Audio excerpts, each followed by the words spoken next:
Afridi. Big man, big game. It's all over. Pakistan win. बिस्मिल्लाहिर्रहमानिर्रहीम। अस्सलाम वालेकुम नाज़रीन, मैं हूं आपका होस्ट उबैदुर राफे और आप देख रहे हैं क्रिकेट क्लैश। क्योंकि देखना तो पड़ेगा नाज़रीन। आ गया वो शाहकार जिसका था इंतजार, पाक भारत टाकरा। जी हां नाज़रीन, वर्ल्ड कप का सबसे बड़ा गेम, दुनिया क्रिकेट में देखे जाने वाला सबसे बड़ा गेम, पाक भारत टाकरा। और उससे पहले एक बहुत बड़ी सेरेमनी होने जा रही है पाक भारत टाकरा से पहले। वो सेरेमनी जो इससे पहले न्यूजीलैंड और इंग्लैंड से के मैच से एक दिन पहले होनी थी, वो नहीं हो सकी। लेकिन अब बीसीसीआई ने ये डिसाइड किया कि पाक भारत टाकरे वाले दिन ये सेरेमनी मुनक्किद होगी और उसके अंदर बड़े बड़े सितारे जिनमें अरिजीत सिंह, अमिताभ बच्चन और जय शाह भी शिरकत करेंगे। फिर उसके बाद ज़का अशरफ, पाकिस्तान के पीसीबी के चेयरमैन, भी सभा में बैठ के कह रहे हैं कि जी मैं तो चाहता था कि वो खेले और मेरी तो पूरी थी और मेरे 2-3 प्लेयर नहीं थे और ये वो बड़ा मतलब कि चलता और शायद आगे भी चलता है। जब भी वर्ल्ड कप आएगा तो 2011 का भी जिक्र होगा, फिर 23 का भी होगा। तो फिक्सिंग हमारे हाथ में नहीं है। सिक्योरिटी देखें, दो मुल्कों ने चीज डिसाइड की कि हम उधर जाएंगे, वो हमारा इस्तकबाल करेंगे, तो वो भी खिलाड़ियों को या हमें नहीं सोचना चाहिए। खिलाड़ियों को भी अपनी गेम पे ध्यान देना चाहिए और हम भी एज अ फैन क्रिकेट देखेंगे, उसी पे कमेंट हो सकता है। अगर फिक्सिंग हो भी रही है या नहीं भी हो रही, उसमें हम क्या कह सकते हैं। तो ये तो पहले ही अपने आप को हाँ, हम अपनी एबिलिटी पे देखते हैं जी कि अगर शादाब हाफ ट्रैकर कर रहा है या फुल टॉसे कर रहा है तो उसमें फिक्सिंग कहां से आ रही है। अच्छा, जो उस पे चले आते हैं। अब थोड़ा सा स्टेप बाय स्टेप टीमों को लेकर चलते हैं, हर एक खिलाड़ी को। सबसे पहले पाकिस्तान टीम पे आते हैं। तो पाकिस्तान टीम की स्ट्रेंथ समझे जाने वाले बॉलिंग लाइनअप इस वक्त हमने देखा है कि मुकम्मल तौर पर नाकाम दिखाई दे रही है। मतलब शाहीन वो आदम अलैहिस्सलाम के दौर से पता है कि भाई वो यॉर्कर कराएगा, इन स्विंग कराएगा, आगे कराएगा।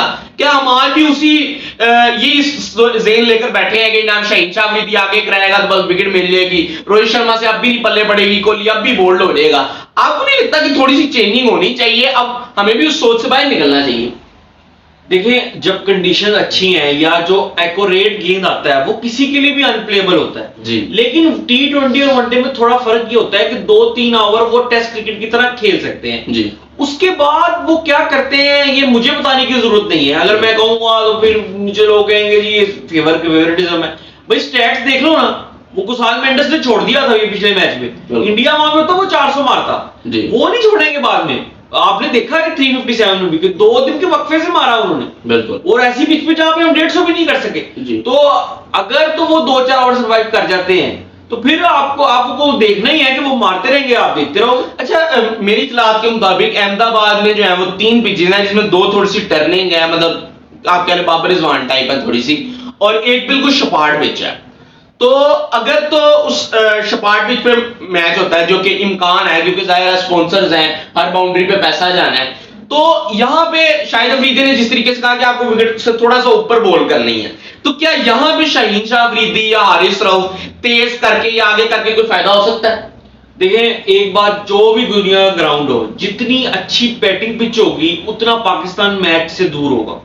जितना अच्छा कंडीशन मिलेगा दोनों के लिए, उसमें कम से कम मैच अच्छा होने के चांसेस हैं, क्योंकि उनकी जो बैटिंग एबिलिटीज है ना वो हमारे से बहुत ऊपर।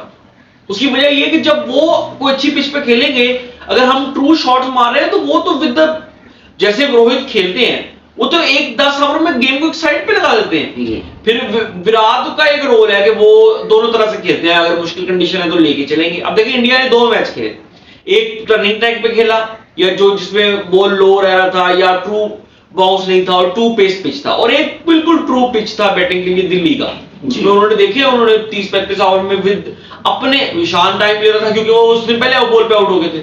रोहित ने कोई नहीं ये सेल्फिशनेस की कि मैं 31वीं सेंचुरी कर लूं, ये वो किसी की तारीफ नहीं है। देखिए, हम खुद चाहते हैं कि हम कल आए और शो करें और कहें बाबर ने क्या क्या बात है, हमें किससे ज्यादा क्या खुशी होगी, हमने कौन सा जाके कोई इंडिया से कोई चीज करनी है। लेकिन जो एक चीज हमें नजर आती है उसको हम आंखें बंद करके कैसे कह लें कि एक बच्चा जिसे सारा साल पढ़ा है और जिस एक वो है जो बस देखते रह के देखी जाएगी। क्या मतलब तैयारी ये होती है कि इंटेंट ऐसी पिचेस आपको पाकिस्तान में मिलती हैं, आप वहां पे भी 280, 290, वो 300 से 390 पे देखते हैं। बाकी स्पॉन्सर्स बिल्कुल आप सही कह रहे हैं, 100 पे वो किट्स दे रहे हैं, बाउंड्रीज इतनी ज्यादा लग रही हैं, तो वो तो यही चाहेंगे, लेकिन अहमदाबाद का टिपिकल पिच ये होता है कि शुरू में थोड़ा स्विंग भी होता है और दोनों के लिए असिस्टेंस होती है। जितना हमने मैचेस इंडिया के देखे हैं या आईपीएल देखा है, लेकिन जो पहला मैच था वो तो बहुत ही ज्यादा ट्रू पिच था बैटिंग के लिए, और इंग्लैंड पता नहीं क्या करता रहा है वहां पे। तो मुझे ये लगता है कि अगर सिंपल ऐसी अच्छी बैटिंग पिच है तो पाकिस्तान को स्कोर करना है पहले। अगर पाकिस्तान ने उनको बॉलिंग पहले कर ली तो फिर तो वही होता है जो 19 में हुआ, 17 के पहले मैच में हुआ। अच्छा, वो 2003 के अलावा 7 दफा हम इंडिया से खेले, जाहिर है मैच तो बाकी भी होते ही रहते हैं, हम 134 दफे जीते हुए हैं, वो तो ठीक है चीज, लेकिन वर्ल्ड कप जाहिर है एक यादगार चीज होती है। आज भी हाल 2011 वाला हारे थे, 2015, 2019, क्योंकि जाहिर वर्ल्ड कप तो एक यादगार है। सब में एक चीज कॉमन रही सिवाय 2003 के कि हमें बार में जो है वो स्कोर करना पड़ा। लेकिन अगर उन्हीं टूर्नामेंट्स में देखा जाए तो बहुत सारी टीमें ऐसी थी जो चेस करके जीती थी। तो क्या कंडीशंस का फर्क होता है या पाकिस्तान इंडिया के मैच में वैसे ही चेस करने का प्रेशर होता है? नहीं, चेस करने का प्रेशर बिल्कुल होता है ऐसे बड़े मैच में। जब देखें, मैं एक बात बताऊं, पिच जैसा भी हो, 338, 330, 335, यही मेरा ख्याल है कॉमन फिगर चल रहा है। अगर आप 2017 चैंपियन ट्रॉफी का पहला मैच देखें, फिर हमने किया, फिर 19 में हमारे 12 के एशिया कप में भी इतना ही, मतलब आईसीसी टूर्नामेंट्स में भी यही हमारा पिछले 3-4 मैचों में हो रहा है। ऐसे रन देखकर पिच बेशक फिर फ्लैट भी हो आपको, क्योंकि पाकिस्तान की बॉलिंग है, नेदरलैंड की बॉलिंग नहीं है या इंडिया की बॉलिंग है, किसी जिम्बाब्वे की बॉलिंग नहीं है, आपको प्रेशर होता है, ऊपर से क्राउड होता है, एक एक चीज आपकी जो है ना वो हो रही होती है। तो इसमें मुझे ये लगता है कि अगर देखें, हमारा जो पिछला मेलबर्न का मैच हुआ उसमें हमारा क्यों मैच क्लोज गया और विराट के एक्सेप्शन निकालते तो वो तो 100 भी आउट थे जी। तो उसमें अच्छा क्यों हुआ कि हमने एक अच्छा स्पोर्टिंग विकेट पे 160 किया, उसके बाद हमने शुरू में आउट किए, और वो विराट का एक्सीलेंस था, जो कि विराट भी कभी कभी खुद सोचता होगा कि जो मैंने काम कर दिया है ना वो यकीनन बहुत बड़े बड़े नहीं कर सके। तो हमारा जब भी मैच अच्छा होगा वो यही होगा, या हम जीत सकते हैं कि हम पहले बैटिंग करें और रन्स ऑन द बोर्ड। अच्छा, रन ऑन द बोर्ड पे देखते हैं, इमामुल हक मुकम्मल तौर पे जो है वो आउट ऑफ फॉर्म है, बाबर आजम मुकम्मल तौर पर आउट ऑफ फॉर्म है, उसके अलावा फखर जमान बिल्कुल आउट ऑफ फॉर्म है, अब्दुल्ला शफीक की सेंचुरी की है तो जाहिर सी बात है वो तो टीम का हिस्सा होंगे। अब ओपनिंग पेयर में कह रहे हैं जी कि तीसरा स्पिनर लेकर आ रहे हैं, शादाब को ऐसा जो है वो बैट्समैन खिलाएंगे, उसामा मीर जो है वो एज अ स्पिनर खेलेगा और रिजवान से ओपनिंग करवाई जाएगी। आपको नहीं लगता कि इंडिया के खिलाफ 3 स्पिनर खिलाना बहुत ज्यादा घाटे का सौदा है?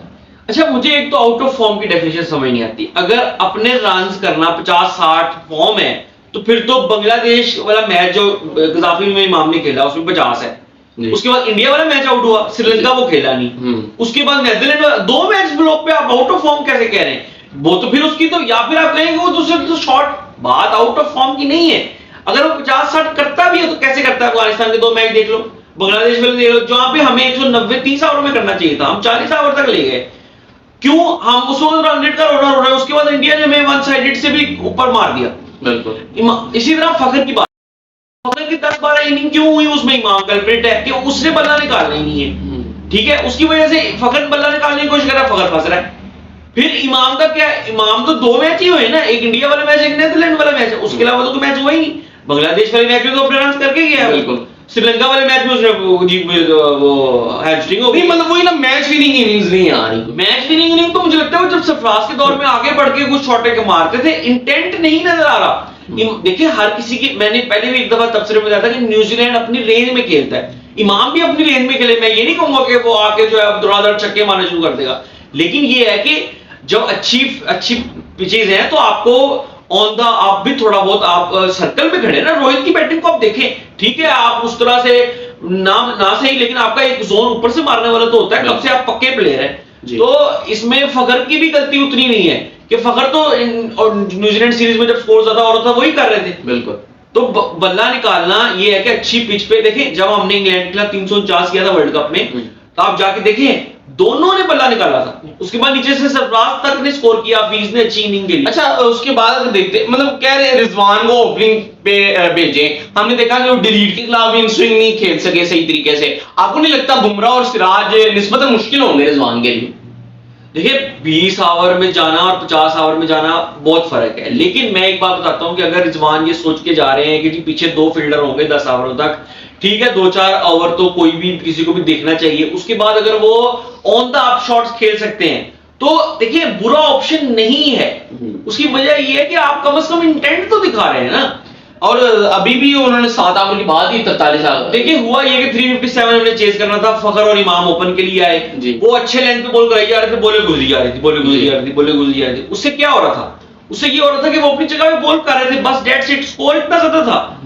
तो उससे अगर रिजवान कोई 2-4 ओवरों के बाद ऑन द अप खेल लें, मैं ये नहीं कह रहा कि वो आए और दौड़ मारना शुरू कर दें, लेकिन चूंकि वो T20 में पावर प्ले देखते हैं और उधर पावर प्ले 6 का है, इधर 10 का है, चलो आप 4 ओवर ले लो, उसमें फिर 6 का आ गया है ना, कम से कम आप 70, 65, 70 एक भी विकेट बेशक गिर जाए, 65-70 तक कर लोगे तो आपको आगे लेके चलना आसान होगा। क्योंकि आगे डिफरेंट पिच का क्या माहौल होगा, आगे with the passage of time क्या होगा, एनवायरनमेंट कैसा होगा, लोग भर जाएंगे, तो उससे ये है कि आपका फिटनेस लेवल भी चेक होगा। तो उसमें ये है कि पहले अगर आप ये रिजवान को भेज रहे हैं तो फिर ये नहीं कि 30-35 करना है, 40 करना है, वो इमाम भी कर लेगा।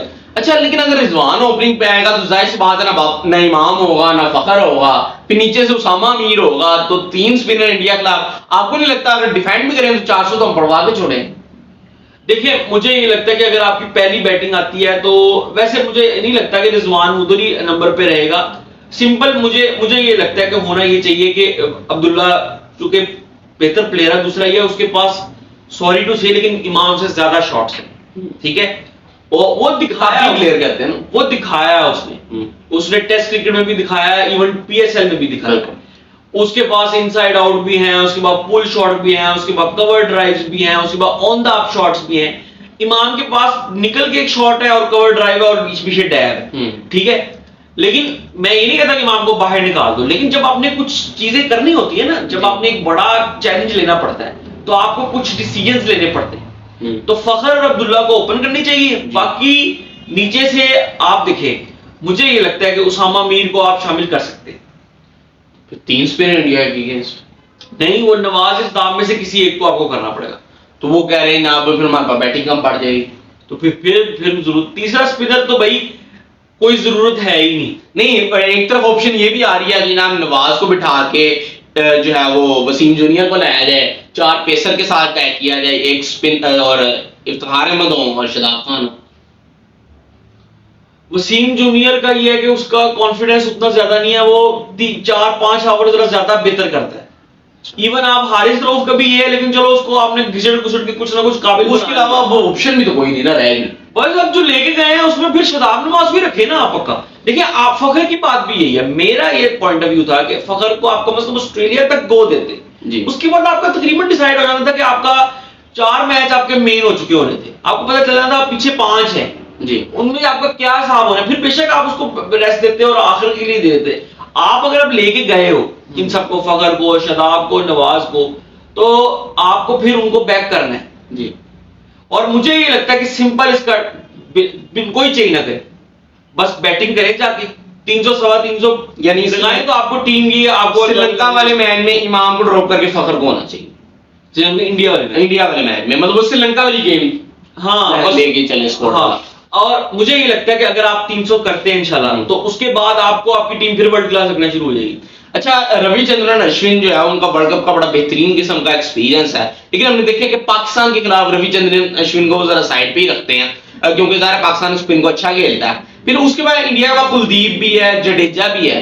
आपके ख्याल से वो 4 पेसर्स के साथ जाएंगे इसके साथ, या वो 3 स्पिनर के साथ वो भी कहीं ना कहीं सोच रहे होंगे? मुझे ये लगता है कि चूंकि पिच सीधा होगा, जो ज्यादा लग रहा है स्पॉन्सरशिप की वजह से, और मैच को लंबा लेके जाने की कोशिश करेंगे, तो उसमें मुझे लगता है कि वो शार्दुल को ही खिलाएंगे जी, और बाकी जडेजा और कुलदीप। अच्छा, बाबर आजम की फॉर्म पे बात करें, बाबर आजम जो है वो आखिरी जो इनिंग्स थी उनकी वो नेपाल के अगेंस्ट थी, क्या कंडीशन मसला कर रही है बाबर आजम को, ऊपर से प्रेशर आ?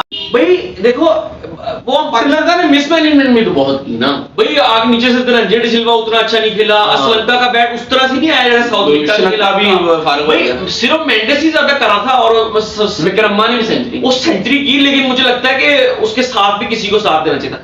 तो इसमें ये नहीं कि दुआओं पे हम आ जाएंगे यार अब बारिश ही हो जाए, या वो बासित अली ने कह दिया कि मुझे लगता है 14 को बारिश ही होनी चाहिए क्योंकि फ्लैट पिच दे, देखें मुझे बहुत मजा होगा, मुझे लगता है कि अगर वो कोई बेहतर पिच दे दें दोनों के लिए, मुझे लगता है वो बिल्कुल फ्लैट पिच देंगे, उसमें आपको बैटिंग ही करनी है पहले। और ये अच्छा, अवाम से मैं ये कहूंगा, या तो आप एक बात कहें, या तो आप ये आज डिसाइड करें अगर फिक्स हुआ तो हम इनकी ले दे कर देंगे, ये तो चुप करके ना अगला ऑस्ट्रेलिया वाला मैच देखें। आपने 11 में क्या पुट लिया उनका जो आप अभी पुट लेंगे, सीधी बात मैं कहूंगा भाई, ये हम रोते हैं। फिर दूसरी बात, एक और आवाम से, अपने मैचेस जीते, बात नहीं है कि इंडिया उससे हार गया, इंडिया उससे ना हारता हम उससे जीते, अपने मैचेस तो जीतो, फिर देखी जाएगी कौन क्या कर रहा है। बाद में अफगानिस्तान में कह रहे होते हैं यहाँ इन्होंने पैसे ले लिए। भाई अब इसको छोड़ो, हमारी हाफ ट्रैकर वो पैसे पड़ाते हैं उसको देने के लिए, कब जितने शताब को निकालो, कोई सब कुछ मौजूद है, आपको टीवी पे वेट करना है, जितने फैंस हैं देखते हैं,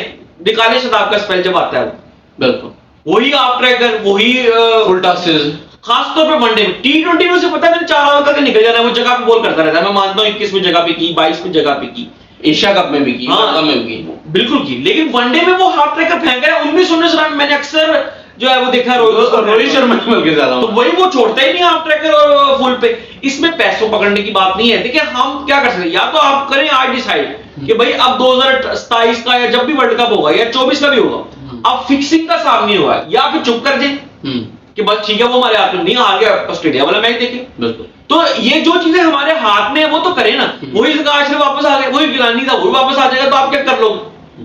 या तो आप रोक लो ना, आप रोक तो सकते नहीं हो।